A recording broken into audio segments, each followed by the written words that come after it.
I wanted to pop on here and talk about why it is that I create. The why is just so important, and I felt like sharing it with you guys. Maybe in some regards because I'm encouraging you to analyze your why in what you do. But if I was to sum things up, I did have supportive parents to an extent. They supported some things. They supported my young writer career. They also supported me in creating artwork. It's not that they didn't support it. It's just when it came down to it being a career, that's kind of when the line was drawn. I heard a lot of, no, that's not a real job, or if that's what you want to do, you're gonna have to make that work yourself. I was kind of left out to dry in that regards. The intention of this video isn't to shame those people or make my past seem difficult, but in all reality, it does make a difference. Having someone to believe in you and support you can make a really big difference.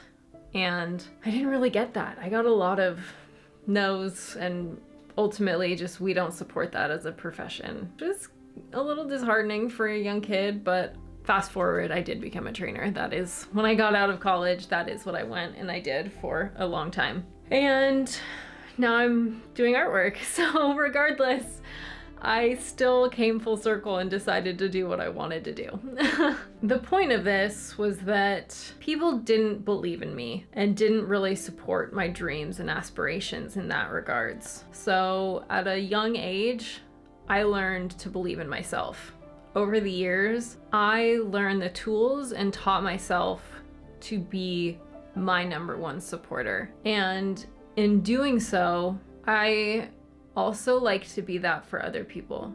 If you follow my other social media account, Tolton Art, that's my photography and my motivational account. And I know what it feels like to not have someone be in your corner. I can't be in everyone's corner, but I can at least put content out there that maybe allows people to feel less alone and a little bit more heard and give them a little bit more fire to chase after their dreams, because life is short and you should be doing what you want to do. That's not to say that it's not going to be hard. It's not to say that you're not going to have to work more than other people. All those things are probably going to have to happen. I think if you calculated the hours, I work way more hours than a 9-to-5 desk job. But it's because I care so deeply about what I am doing. And that gets into my why a little bit. And at the beginning of the year, I was reflecting on my why. And when it came down to it, I can't not create. There's something inside of me that just always pulls me back to, I see something and I'm like, oh my gosh, I want to capture this moment and share it with people and give people all the feelings that I'm feeling right now as well. It comes from a very deep sense of sharing, honestly. Where that also kind of ties in is that I feel the need to create these moments that make me feel a certain level of awe and inspiration with the world, and moments that remind me to enjoy the little moments and to slow down and to look at the sunrises and to see the way that the light hits a certain leaf and that dew reflects in the morning. Just all these things that are truly captivating, and all of the smell of coffee, the taste of a cappuccino while walking down the streets of Italy, and the streets of Rome are starting to wake up and you can smell the bakeries and there's like cigarette smoke in the air, and it's just all of these magical experiences that really acknowledge and celebrate the present. That is why I create art. I capture moments of living in the present and share it with everyone else.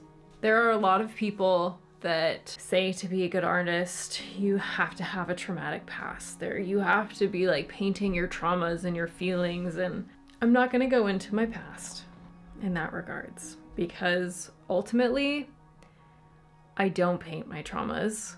I paint the antithesis of my traumas.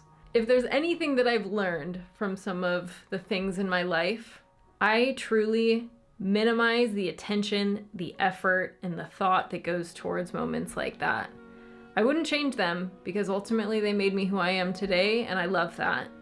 But any hardship has truly given me the tools to appreciate the good.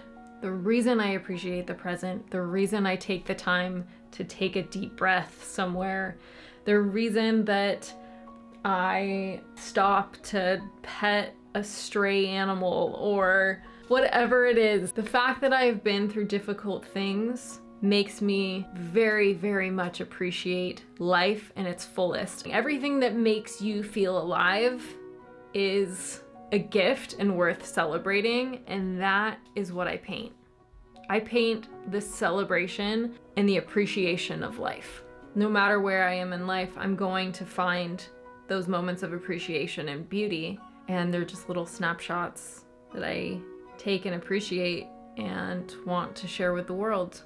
And with that, I hope you enjoyed today's painting and hanging out with me.